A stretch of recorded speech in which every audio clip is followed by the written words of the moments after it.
Pag si Vice President umabot sa 2028, siguradong sigurado.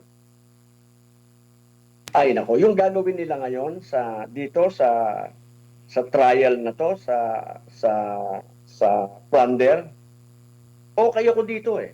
Kasi yung gagawin nila dito, gagawin natin sa napakarami sa kanila. Dahil sila ang nagsimula nito, sila ang nag-set ng president na ganito. Pagdating ng turn nila, then we will apply the same to them. Kasi plunder.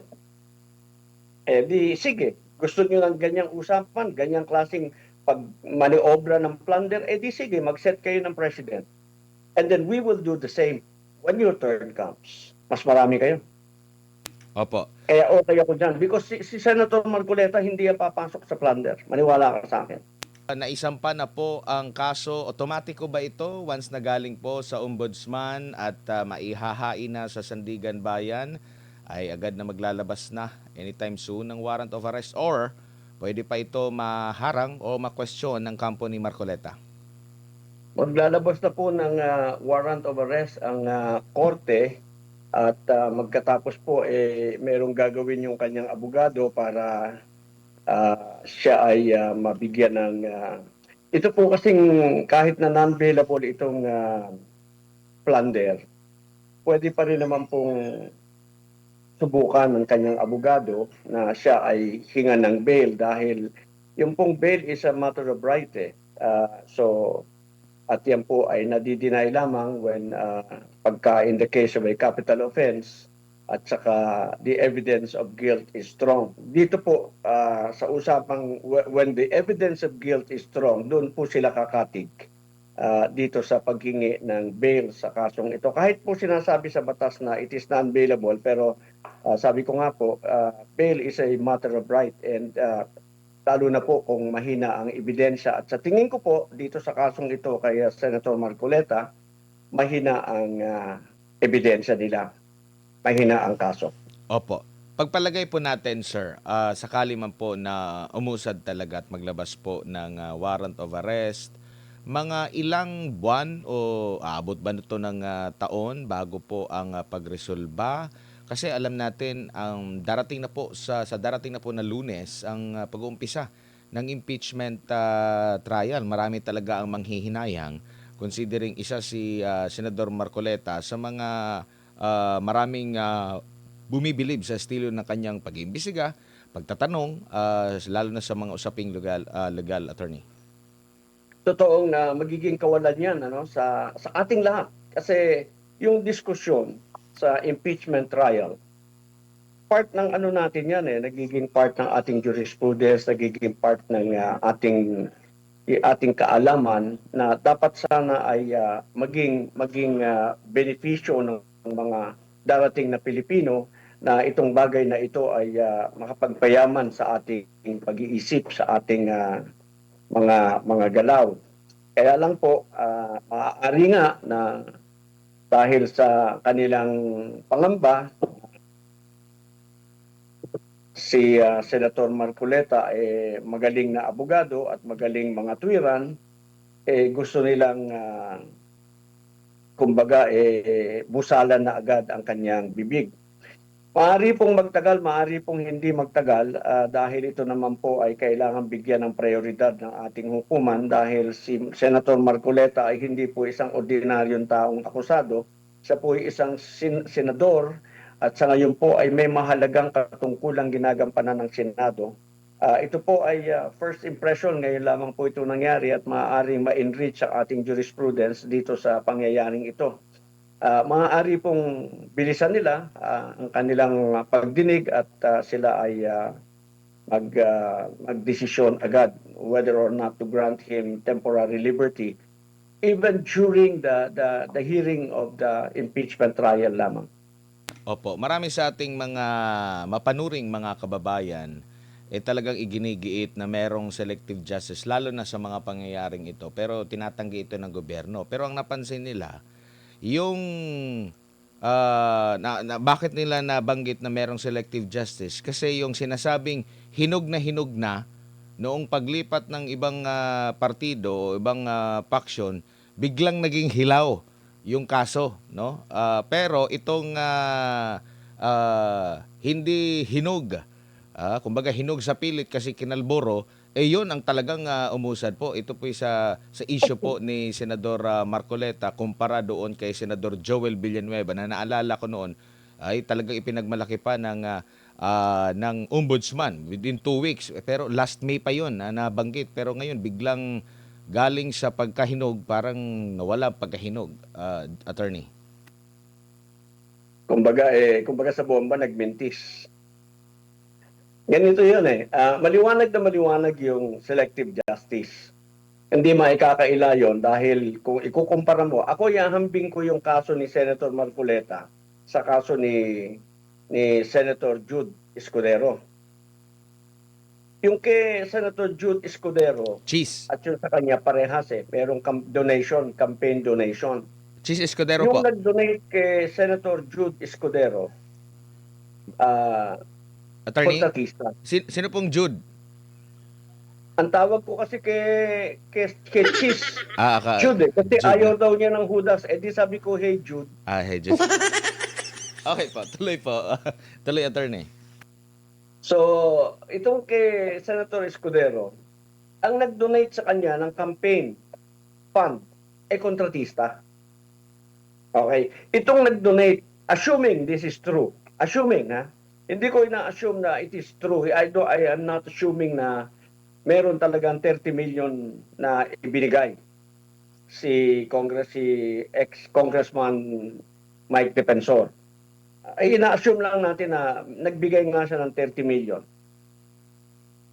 Si Mike Defensor hindi kontratista. Si Mike Defensor does not have any business with the government and does not have any business transaction with Congressman Marcoleta, then Congressman Marcoleta, who just happens to be a friend who he wants to help. Itong dalawang ito, maiko-contrast mo. Inuna nila yung kay Senator Marcoleta, yung kay Senator Jude Escudero, nung lumipat, hindi na nila itinuloy. So kung selective justice ang pag-uusapan natin, maliwanag na merong selective justice dito sa pamahalaan na ito. Opo. And suma total, pag papakialaman na naman yung threshold para ma-convict ang isang impeachable official, ito talaga'y sukdulan na ba, attorney? Alam nyo yung threshold, wala akong pangamba doon, hindi nila pwedeng pakialaman yun eh. Hindi sila isasalba ng Abilino versus Cuenco sa kanilang pangangatwiran dahil sa Abilino versus Cuenco, isa lang ang desisyon doon na napakalinaw. Doon sa main case at doon sa motion for reconsideration, yung selection ng Senate President is a political question, period. All the others are mere discussion, expression of opinion ng mga justices na kasama doon sa nag-usap, nagbotohan doon sa kaso na yon. But it did not form part of the decision of the court. Isa lang po ang decision doon. It is a political question na hindi nila pwedeng pakialaman. Ipinaliwanag lang po ng Korte Suprema doon sa Abilino versus Cuenco na ang quorum talaga is 13. No? Expression lamang ng isang justice, yung ikaw ay abroad and you cannot be reached, yung isa ay may sakit therefore hindi makakaboto kaya binaba sa 22. But then again, that was not sustained by the court. Hindi yun sustain hindi yun kasama sa naging parte ng desisyon ng Korte Suprema. No? Those are, ang tawag namin doon, obiter. Hindi siya parte ng desisyon. Nabanggit lamang. They mentioned in passing. But it does not hold water at all. So, hindi pwedeng galawin yung 24. Maliwanag po yan. Kahit na sabihin natin, kasi ang wording ng 1935 Constitution, ganito, at ang wording ay ng 1987, meron ng all. They both mean the same actually when you read it and you examine it. They both mean the same. Yung all sa 1987 is actually a surplusage because hindi mo kailangan ilagay yung all. Kaya lamang, dun sa matter of style, sinabi nila, it's better to be clear So, in-specify nila yung all. But there is no distinction between the provision of the 1935 Constitution and the 1987 Constitution. It's just a matter of style. So, they cannot touch the denominator. 24 or 24 yan because there is no vacancy in the Senate. There can only be vacancy in the Senate if a senator dies, if a senator resigns, if a senator is expelled by two-thirds vote. Yun lamang po para magkaroon ng vacancy para maging 23 o 22 as the case may be. Pero hanggat wala yung pangyayari na yun, 24 po ang denominator. And the quorum will be 12 plus 1 is 13. Ngayon, ang isa pong hindi nila nakukonsidera doon sa kanilang gustong gawin, actually suicide yan eh. Pag binaba mo yung denominator, therefore bababa ang quorum, bababa din yung number of votes to acquit. Huwag nilang kakalimutan na pagkatapos ng presentation ng prosecution ng kanilang evidence, may karapatan ang depensa na mag-file ng demurrer of evidence. Motion to dismiss po yun. On the ground that the prosecution failed to prove the guilt of the accused beyond reasonable doubt. And they need less vote to acquit the accused. Yun. So, hindi po ako worried doon sa pagbaba ng denominator dahil hindi po sustain yun. Ngayon, kung ibababa nila, di sige, maganda rin po dahil then we have a ground to elevate the case to the Supreme Court, in which case that whatever decision they will come out with, hindi po yan magiging enforceable right away. We will wait for the decision of the Supreme Court for it to become final. Opo. Dito naman po sa posibilidad na umabot ng hanggang susunod na taon ang trial, sa tingin nyo, okay pa ba ito? Alam nyo po, baka malagay sa alanganin din yung paghimay natin sa budget for, tinatawag nila nga na election budget. Kasi mag-uumpisa na yan during last part ng taon for 2027 at sinasabi na ang impeachment lalagpas baka hanggang January, February ng 2027. Alam mo, itong lahat ng nangyayaring event ngayon is a very clear manifestation of their fear. Wala na silang ang focus na lamang nila is getting rid of the Vice President. They just want to eliminate the Vice President because pag si Vice President umabot sa 2028, siguro. Ay nako, yung gagawin nila ngayon dito sa trial na to sa plunder, okay ako dito eh. Kasi yung gagawin nila dito, gagawin natin sa napakarami sa kanila. Dahil sila ang nagsimula nito, sila ang nag-set ng president na ganito. Pagdating ng turn nila, then we will apply the same to them. Kasi, plunder. Sige, gusto nyo ng ganyang usapan, ganyang klaseng pag-maniobra ng plunder, di sige, mag-set kayo ng president. And then we will do the same when your turn comes. Mas marami kayo. Opo. Kaya okay ako dyan. Because si Senator Marcoleta hindi yan papasok sa plunder. Maniwala ka sa akin. Opo.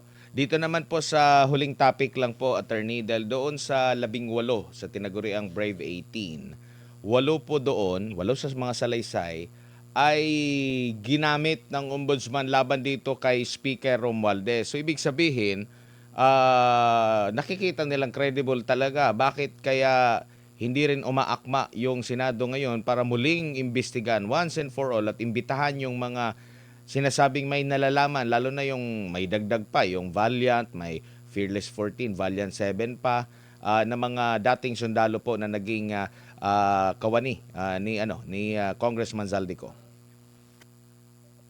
Ayun nga yung ano ba yung sinasabi nila na merong tinitignan at merong tinititigan. Hirap na hirap sila doon sa mga kaalyado nila na isa lang dahil pagka merong, kasi yung kanilang tightness is only as strong as the weakest link.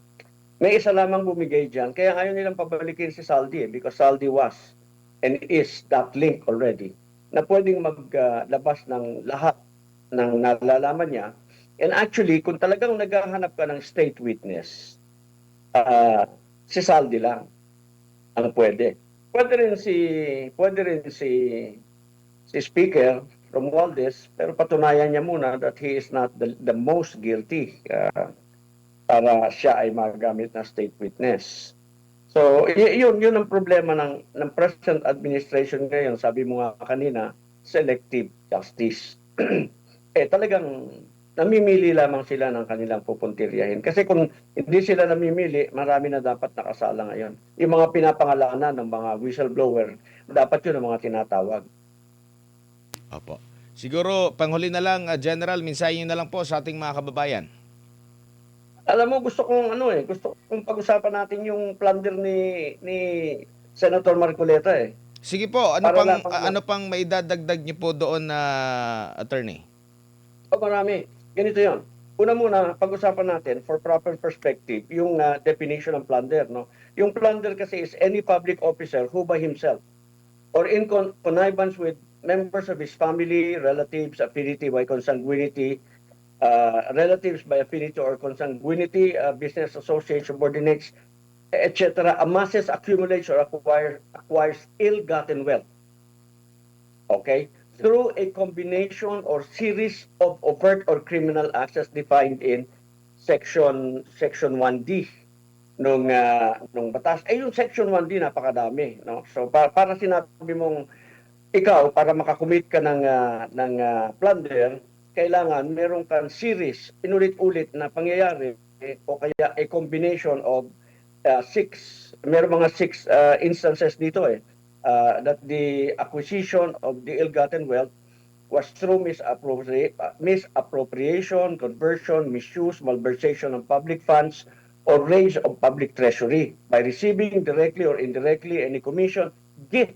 Actually, nakasenter sila dito sa gift doon sa kaso ni Senator Marcoleta. Share, percentage, kickbacks. So that there are other illegal or fraudulent conveyance or disposition of assets by obtaining, receiving, accepting directly or indirectly any shares of stock or equity, by establishing agricultural, industrial, commercial monopolies, or by taking undue advantage of official position, authority, relationship, connection to influence to unjustly enrich himself or themselves at the expense and to the damage and prejudice of the Filipino people and the Republic of the Philippines. So, pag sinabi mong kombinasyon ng anim or series, inulit-ulit mo. Yung kay Senator Marcoleta, ang sinasabi ko kanina, assuming the 30 million is real, kailangan pa nilang i-prove na merong ulit-ulit kasi doon sila nag-concentrate. Ang concentration ng demanda nila, in my opinion, is concentrated on the gift, yung ibinigay na campaign fund yung ibinigay daw na campaign fund ni ex-Congressman Marcoleta. Ex-Congressman Defensor. Opo. Okay. This is assuming that it was truly given and it truly exists. Kasi kaya ko sinasabing I assume na yan ay totoo, kasi kaya ako naniniwalang hindi yan totoo kasi unang-unang wala yan sa salin ni Congressman Marcoleta. Pangalawang wala yan sa sosin ni Congressman Marcoleta. So that fact cannot be established. Kung sinasabi nila, nag-confess ka, kailan siya nag-confess? Doon sa interview. Kung sinabi niya, kaming dalawa nang iinis lang, tinitingnan lang namin kung saan papunta ang mga investigasyon nila para maipakita lalo sa taong bayan kung anong klaseng pamahalaan, anong klaseng ombudsman meron tayo. Opo. So, then again, ang sinasabi ko, kaya makakalusot siya. Wala itong plunder case ni Senator Marcoleta is because in all criminal proceedings, parang criminal proceedings na rin ito you have to prove the guilt of the accused beyond reasonable doubt. Kailangan mo mag-present ng evidence. Doon sa hearing sa bail, they have to present evidence that the 30 million exists. If they cannot produce evidence that the 30 million exists, di assume natin na yung dalawa lamang totoong binigay. Di 45 million lang yun. 75 kasi yung total. Di wala pa rin plunder. So, ang tingin ko, kung bibilisan lamang nila, pwedeng umabot si Senator Marcoleta. So yung kaya gusto ko lamang pag-usapan kasi kanina meron akong post, sinabi ko walang plunder. Tapos kinumpara ko yung kaso ni Senator Marcoleta kay Senator Escudero. Yung kay Senator Escudero, problema niya na yun. Pero ang sinasabi ko, yung kay Senator Marcoleta, mahirap Assuming na totoo yung 30 million, kailangan pa rin nilang ipakita na mayroong combination or series of criminal acts committed dito sa anim. Or inulit-ulit nila yung isang number. They still have to show that. But first and foremost, they have to prove that the 30 million that was allegedly given is real. Opo, tsaka pag may nagbigay, dapat may kaukulang kapalit para ma-qualify din doon, General. That's correct. Yun yung kaya nga sinasabi ko, naka-concentrate sila sa gift. Okay, yung gift kailangan konektado doon sa merong pecuniary benefit. Napala, May kung, benefit, kung may may napala kapalit. ba, opo. Oo. Anong kapalit? Hindi naman siya kontratista. Yung maliwanag na pwede mo ma-establish na may pecuniary benefit, yung kontratistang nag-donate kay Jude, kay Escudero, kay Senator Escudero. Pero kay Senator Marcoleta, na assuming na totoong nagbigay ng 30 million si ex-congressman Defensor, patunayan nila na mayroong Pero yung kagaya attorney kay Marcos Jr. na yung mga benefactor niya nag-donate nasa mga posisyon ngayon. Hindi ba pasok 'yon? pasok na pasok. Yan ang maliwanag ng mga pasok na pasok. Kaya nga sinasabi ko, maganda tong ginagawa nila. Because we can do the same to them when their turn comes. Yung mga major contributor, yung isa SAP, yung isa, di ba, magaganda mga posisyon See? So, because sila yung nagbigay ng campaign donation.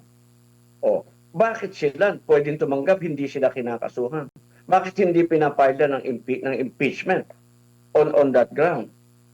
See, so ito yung mga bagay-bagay na kaya sinasabi ko, maraming congressman, maraming senador harap sa ombudsman sa susunod na kabanata ng ating politika.